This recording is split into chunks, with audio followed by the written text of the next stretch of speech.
Hello students, I am Pankaj Kushwaha और आज हम पढ़ने वाले हैं अपना कॉम्प्लेक्स नंबर का 5वां सेशन। जी हाँ, तो चलिए स्टार्ट करते हैं। पिछले सेशन का जो आखिरी टॉपिक था वो था arguments of the complex numbers.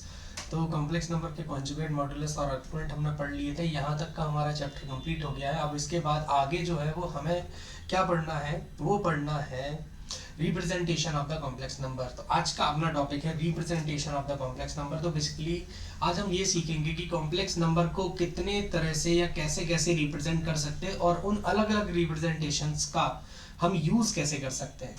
ठीक है, तो चलिए सबसे पहली अपनी रिप्रेजेंटेशन है। सबसे पहला चलिए, तो ये अपनी heading representation of complex numbers. Complex number की रिप्रेजेंटेशन, सबसे पहला जो तरीका है रिप्रेजेंट करने का वो क्या है? सबसे पहला है Cartesian product, not Cartesian product, Cartesian form. Cartesian form तो ये जाना पहचाना सा फॉर्म है। कौन सा कार्टेशियन फॉर्म कहलाता है? किसको कार्टेशियन फॉर्म हम बोलते हैं? If z is equals to x plus iota y, x plus iota y के फॉर्म में रिप्रेजेंट कर दो, वेयर p एक पॉइंट होगा corresponding to the point z। यही हमारा क्या कहलाता है? कार्टेशियन फॉर्म कहलाता है। अगर इसको हम रिप्रेजेंट करते हैं इधर पे, ये इस तरह से रियल और इमेजिनरी एक्सेस है हमारी, रियल एक्सेस, इमेजिनरी एक्सेस, ये पॉइंट रहा हमारा z। ये जो रिप्रेजेंट हमने ऐसे इस तरह से कर दिया x प्लस आयोटा y, हम जानते हैं जिसमें कि ये वाली डिस्टेंस होती है y और ये वाली डिस्टेंस होती है x, और ये जो एंगल होता है वो हमने देख लिया था थीटा। तो और ये जो डिस्टेंस है कहाँ से, o से लेकर z तक, उस डिस्टेंस को क्या बोला था हमने? मॉड z, है ना। तो modulus of z, argument of z क्या है इधर पे? थीटा। मॉडुलस क्या है इधर पे? Mod z। इस तरह से जो हम लिखते हैं, इसको हम कार्टेशियन फॉर्म बोलते हैं ना। तो ये चीज़ हम काफ़ी बार यूज़ भी कर चुके हैं और देख चुके हैं कि कैसे कैसे हम इसको सॉल्व करते हैं अलग अलग तरीके से, है ना। कई सारे क्वेश्चंस हमने देखे हैं। और आज आज जो है हम इसमें एक एक्स्ट्रा ये बात जानने वाले हैं कि इसका और कहाँ कहाँ या सबसे बड़ा यूज़ क्या है इसका, है ना। तो सबसे बड़ा इसका जो यूज़ है ना कार्टेशियन फॉर्म का, वो किधर है? लोकस फाइंड करने में। टू फाइंड एप्लीकेशन, मतलब इसकी किधर है? एप्लीकेशन ऑफ कार्टेशियन फॉर्म, मतलब काफ़ी हेल्प करता है। हम ये नहीं बोल सकते कि हमेशा हेल्प करता है, लेकिन हाँ काफ़ी हेल्प करता है। कई बार आपको ये जो लोकस वाले क्वेश्चन होते हैं वो इस फॉर्म में लिखने से सॉल्व हो ही जाते हैं। तो application of Cartesian form is to solve locus problems. Locus के जो प्रॉब्लम्स है उसको सॉल्व करने में ये हेल्प कर देगा। यही कार्टेशियन का यूज है। हम देखेंगे आगे जाकर इनके लोकस के कैसे कैसे क्वेश्चन इसके सॉल्व कर सकते हैं हम। ठीक है, तो बस इतना ही है कार्टेशियन फॉर्म में। अब दूसरा जो फॉर्म है जो कि बहुत इंपॉर्टेंट है, ठीक है, दूसरा जो फॉर्म है वो है अपना पोलर फॉर्म। इसी को ही हम बोलते हैं ट्रिग्नोमेट्रिक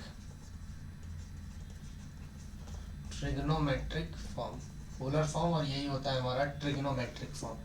ठीक है, कैसा लिखा होता है पहले मैं लिख देता हूँ डायरेक्ट इसको। तो z is equals to r cos theta plus iota sine theta. r कौन है? Where r is modulus of z, ठीक है। और थीटा क्या है? Theta is argument of z। ये है बस।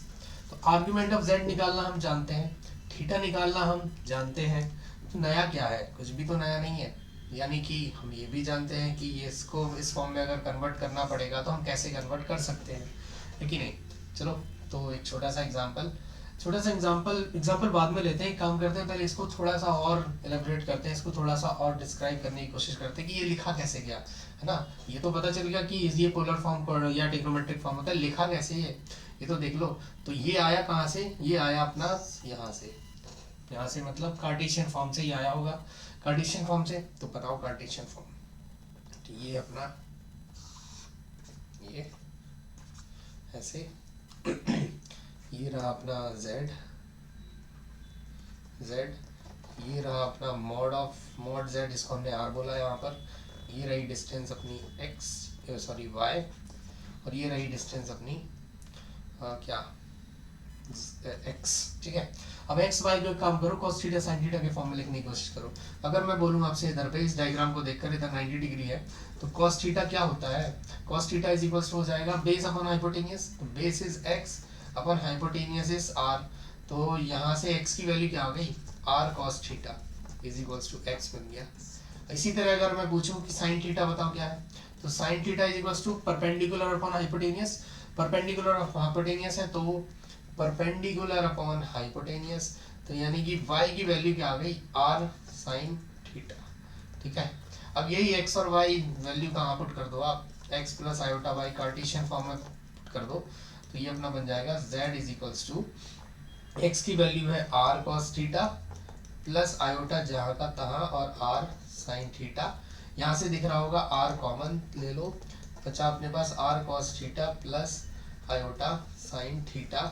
यही अपना क्या कहलाता है, पोलर फॉर्म कहलाता है, ठीक है। हो गया, सो सिंपल, ठीक है। ये इस तरह से इसको हम लिखते हैं। तो किस तरह r को देखो वापस से वही z ही तो है, तो बार बार ये मॉड ऑफ z ना लिखने के चक्कर में हमने उस डिस्टेंस को नाम दे दिया r। आज से ये r अपना मॉडुलस ऑफ z कहलाएगा, थीटा अपना आर्गुमेंट ऑफ z था ही हमेशा से। तो x और y की वैल्यू अगर हम इस ट्राइंगल से निकाल के वापस से कार्टेशियन प्रोडक्ट में पुट कर देते हैं, जो फॉर्म निकल के आता है वो पोलर फॉर्म ही निकल के आता है, ठीक है। ये होता है। अब चलिए आगे और भी चीज़ें हैं समझने की।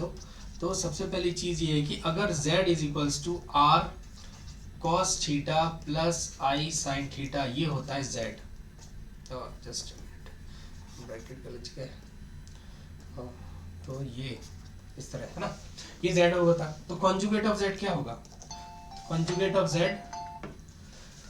z क्या होगा, r into cos theta minus iota sine theta, ये हो जाएगा कॉन्जुगेट ऑफ z। मतलब करते क्या है आपको पता है ना, मैं यहाँ से यहाँ जाने के लिए i को क्या लिखना है, माइनस आई लिखना है, बस तो लिख दिया माइनस आई, हो गया कॉन्जुगेट ऑफ z आ गया, ठीक है। एक बात बड़ी इंपॉर्टेंट बात ये समझ गए हैं। दूसरी इंपॉर्टेंट बात समझ लेते हैं। दूसरी इंपॉर्टेंट बात यहाँ पर क्या है कि अगर r 1 हो जाए, मतलब कि जो डिस्टेंस है इसकी वो r की 1 हो जाए, है ना, अगर ये डिस्टेंस 1 है तो z इक्वल्स टू क्या बचेगा अपने पास, cos theta plus iota sine theta ही बचेगा।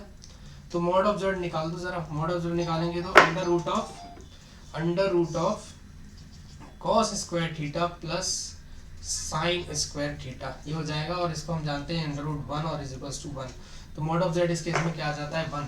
तो यानी कि हमें क्या बोलना पड़ेगा, इफ r की वैल्यू 1 है तो इसको cos theta plus iota sine theta का जो मॉडुलस है वो 1 हो जाएगा, यानी कि इस केस में z क्या कहलाएगा, तो z is a unimodular, है ना, जिसका मॉडुलस 1 होता है, इसको हम यूनी मॉडुलर बोलते हैं, ठीक है।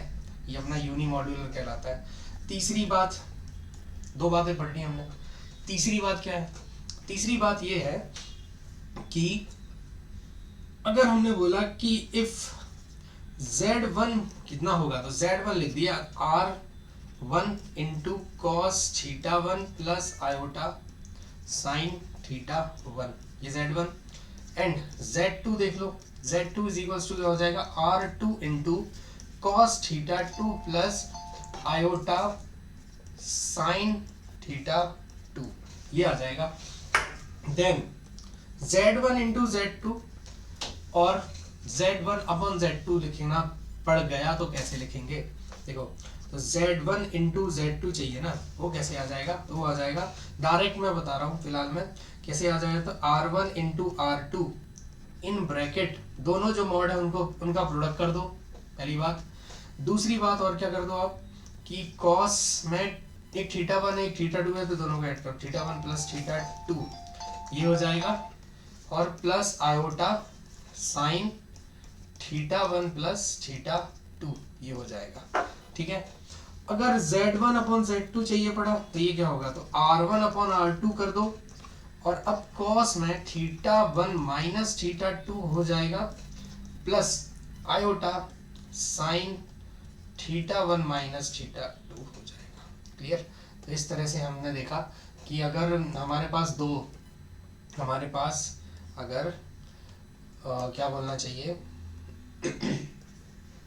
हमारे पास अगर दो अलग अलग फॉर्म में पोलर फॉर्म है, दो अलग अलग कॉम्प्लेक्स नंबर है जो पोलर फॉर्म में लिखेंगे, उनका प्रोडक्ट और उनका डिवीजन चाहिए, तो कुछ अलग से करने की जरूरत नहीं, उनको प्रोडक्ट करते मत बैठना।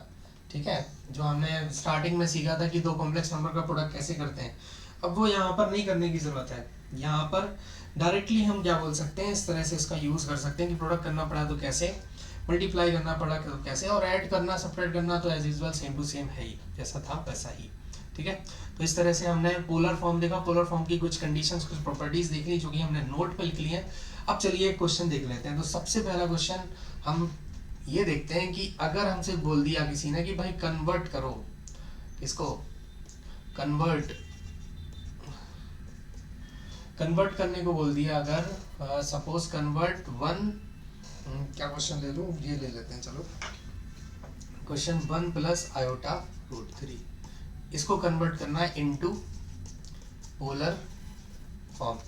तो सबसे पहले एक दो चीजें आइडेंटिफाई करके तुरंत रख लो। ये सबसे पहली चीज आइडेंटिफाई कर लेनी है हमें कि ये जो पॉइंट है इसके करस्पॉन्डिंग एक पॉइंट ले लिया जो कि 1,√3 हो जाएगा। ये कौन से क्वाड्रेंट का पॉइंट है, तो ये है फर्स्ट क्वाड्रेंट का पॉइंट। मतलब इस केस में क्या होगा, theta is equals to alpha होगा। ठीक है, एक बात हमने मतलब आर्गुमेंट की व्यवस्था हमने कर दी, हो गया। अब मॉड z चाहिए पड़ेगा, मॉड z निकाल लो। तो दूसरी बात mod z is equals to क्या आ जाएगा, अंडर रूट ऑफ 1 का स्क्वायर प्लस √3 का square which is under root 4 और विच इज इक्वल्स टू 2। तो मॉड z, या जिसको हम क्या बोलते हैं, इसी को ही तो हम r बोलते हैं, तो हमने मॉड z या r की व्यवस्था कर दी। अब थीटा की वैल्यू तो फाइंड कर लो, व्यवस्था तो हो गई थी। तो थीटा की वैल्यू अगर हम फाइंड करने जाएंगे तो क्या हो जाएगी वैल्यू, कैसे निकालेंगे, तो थीटा इज इक्वल्स टू क्या होता है, tan inverse mod of y upon x। तो इसमें कंपेयर कर लो कि y क्या है और x क्या है। तो y की वैल्यू जो है वो अपने पास है √3 और ये 1 है, ये मॉड के अंदर 1 है, तो ये क्या हो जाएगा, ये हो जाता है अपना π/3 है ना, जानते हैं हम। तो थीटा की वैल्यू आ गई π/3। अब क्या हो जाएगा अपना z, मतलब पोलर फॉर्म क्या हो जाएगा, polar form is equals to r into cos theta plus iota sine theta, ये होता है ये पोलर फॉर्म। तो z इज इक्वल्स टू क्या आ जाएगा, r की value which is 2 into cos theta की value which is π/3 plus iota sine π/3 हो गया। ये अपना कन्वर्ट हो गया किस फॉर्म में, पोलर फॉर्म में। इस तरह से हम क्वेश्चंस को मतलब इसको पोलर फॉर्म में कन्वर्ट कर सकते हैं। एक और क्वेश्चन ले लेते हैं, देखो जैसे कि अपने पास हो जाए convert z is equals to 1 plus iota, plus नहीं लेते हैं, चलो माइनस ले लेते हैं, फिर से फर्स्ट क्वाड्रेंट का हो जाएगा नहीं तो, है ना। तो ये इस तरह से माइनस आयोटा ये इनटू पोलर फॉर्म। ठीक है, आइडेंटिफाई कर लो। सबसे पहली बात क्या फाइंड करनी है हमें, सबसे पहली बात है कि हमें थीटा की व्यवस्था करनी है, पॉइंट को आइडेंटिफाई करना है कि कहाँ से ये बिलोंग कर रहा है। तो अपना 1,-1 है ये तो, और 1,-1 मतलब कि सेकंड क्वाड्रेंट। तो ये सेकंड क्वाड्रेंट का पॉइंट है, मतलब इसमें थीटा क्या होगा, π-अल्फा होगा। और अल्फा निकाल लो, तो कैसे निकालें, थीटा इज इक्वल्स टू होता है tan इनवर्स, ये अल्फा बोलना पड़ेगा, मैं थीटा क्यों बोलूँ इसको, है ना। फाइनल थीटा और अल्फा दोनों में अंदर समझ में आ रहा है ना कि थीटा कौन है, अल्फा कौन है। थीटा वो है जो हम सॉल्व करके अल्फा वो है जो हम सॉल्व करके tan inverse mod y upon x से निकाल देते हैं, वो है अल्फा। और फिर थीटा डिसाइड होगा वहां से जहां पे पॉइंट बिलोंग कर रहा होगा, यानी फर्स्ट सेकंड थर्ड और फोर्थ क्वाड्रेंट जहां पर भी है। तो फिलहाल में अपना ये क्या है, तो अपना ये अल्फा हुआ ना, तो alpha is equals to mod of y upon x, तो y इज -1 अपॉन x, ये इस तरह से आ जाएगा। तो अल्फा यहाँ से बन जाएगा tan इनवर्स 1 विच इज π/4, इस तरह से अपना ये π/4 यानी कि अल्फा आ जाएगा। लेकिन थीटा क्या होगा, आर्गुमेंट है ना, जो आर्गुमेंट ऑफ z, इस तरह से लिख देता हूँ मैं ठीक है, हमेशा आपको ऐसे ही लिखना है और ऐसे ही लिखा मिलेगा इस तरह, argument of z is equals to क्या आ जाएगा, तो उसको देख लिया तो आ जाएगा अपने पास सेकंड क्वाड्रेंट, तो याद करो pi minus pi by 4 which is 3 pi by 4, ये आ गया अपने पास। यानी कि अगर हम आगे जाएंगे, अगर हम आगे, अब और क्या ज़रूरत है, मॉड भी तो चाहिए, दूसरी बात मॉड ऑफ z भी चाहिए, तो मॉड ऑफ z क्या हो जाएगा, अंडर रूट ऑफ 1 का स्क्वायर प्लस माइनस 1 का स्क्वायर विच इज √2। तो देन अपना जो फाइनल आंसर है z equals to in polar form क्या मिलने वाला है, r which is √2 into cos theta which is 3 pi by 4 plus iota sine theta which is again 3 pi by 4, है ना, ये और ये हमेशा सेम रहेंगे इसमें, तो ये आ गया अपना polar form of the complex number. इस तरह से हमें कार्टेशियन को पोलर फॉर्म में कन्वर्ट करना और पोलर फॉर्म को कार्टेशियन में कन्वर्ट करना दोनों ही आना चाहिए, राइट। तो ये हो गया। अब आगे बढ़ते हैं, तो इसमें एक छोटी सी बात और मैं ऐड करना चाहता हूँ, वो बात क्या है, वो ये है कि z इक्वल्स टू हम बोलते हैं r cos theta plus iota sine theta, है ना, सिर्फ रिप्रेजेंटेशन के बारे में बात कर रहा हूँ, तो इसी को हम लिख सकते हैं r CIS और थीटा, यहाँ ऐसे भी कभी कभी देखने को मिलेगा, तो इस बात को भी बिल्कुल दिमाग में बिठा लो आप, r into CIS cis theta, r cis theta भी क्या होता है, r into cos theta plus iota sine theta ही होता है। इसको इस तरह से रिप्रेजेंट और भी हम कर सकते हैं, चलिए इसलिए और भी कुछ क्वेश्चन, एक और क्वेश्चन कर लेते हैं, ठीक है। तो देखो, जैसे कि अपन एक क्वेश्चन ले लें, ये अपने पास क्वेश्चन है कि z is equals to 1 plus cos 6 pi by 5 plus iota sine 6 pi by 5, ये ठीक है, ये अपना एक क्वेश्चन है। अब इसको कन्वर्ट करना है इनटू पोलर फॉर्म, कहीं किसी को ये तो नहीं दिख रहा ना कि ये ऑलरेडी पोलर फॉर्म तो है ही, ऑलरेडी पोलर फॉर्म नहीं है भाई, इधर पे r into sine theta plus iota cos theta, r into cos theta plus iota sine theta का फॉर्म किसी तरह से दिख रहा है क्या, नहीं दिख रहा है ना, तो ये गलती मत कर देना कि आपको लगे कि भाई ये तो ऑलरेडी पोलर फॉर्म में लिखा हुआ है। ये देखो, ये अगर कंपेयर करें ना इधर से, तो x इज इक्वल्स टू क्या हो जाएगा, ये x है, ये x प्लस आयोटा y है, ये आयोटा लिखा हुआ है देखो, ये फिर y होगा, तो x प्लस आयोटा y है, इसमें x की वैल्यू इधर आ जाएगी और y की वैल्यू ये हो जाएगी, ठीक है ना। तो चीज़ों को अच्छे से समझ लें, x प्लस आयोटा y ही है, ये पोलर फॉर्म में लिखना है हमें, तो लिख दो, लिख दें। लिखने के लिए क्या क्या चाहिए, सबसे पहली बात कि क्वाड्रेंट कौन सा है। अब इसको इसमें क्वाड्रेंट कैसे पता लगाओगे, तो लगा सकते हो ना, ये साइन 6 पाई बाय 5 है, कौन सा वैल्यू है ये, 6 pi by 5, 6 pi by 5, pi by 5 क्या होता है, 36 डिग्री, राइट, 36 डिग्री, तो 6 इंटू 36 कर लो, कितना होता है, 6 इंटू 36 कैरी 1, सॉरी कैरी 3, 18 और 3 210, तो ये जो है 216 डिग्री, सॉरी 216 डिग्री कौन सा क्वाड्रेंट है, 216 डिग्री इज थर्ड क्वाड्रेंट, तो वेयर y इज नेगेटिव, ये नेगेटिव है। और इधर पे देख लो इसको, तो अगेन ये 200, अब देखो इधर पे शायद दिमाग में थोड़ा सा अजीब ख्याल आए कि cos 6 पाई बाय 5 है प्लस 1 है, तो इसको कैसे डील किया जाए, है ना। तो एक काम करते हैं, हम सॉल्व करना स्टार्ट करते हैं। ये तो अपन को पता है कि ये नेगेटिव है, अब ये पॉजिटिव हुआ भी, अगर कुछ भी हुआ तो 1 प्लस करके है क्योंकि, और इसकी वैल्यू साइन कॉस की वैल्यू 1 से बड़ी हो नहीं सकती, तो इसको क्या होना पड़ेगा, समझ जाओ, है ना। तो फिर चलो अपन अब सॉल्व करना स्टार्ट करते हैं। तो सबसे पहली व्यवस्था करते हैं अपन किसकी, सबसे पहले अपन व्यवस्था कर लेते हैं थीटा की, आर्गुमेंट की।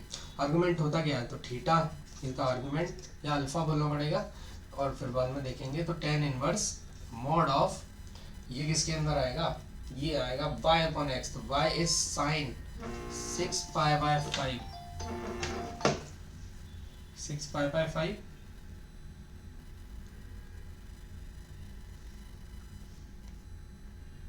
जस्ट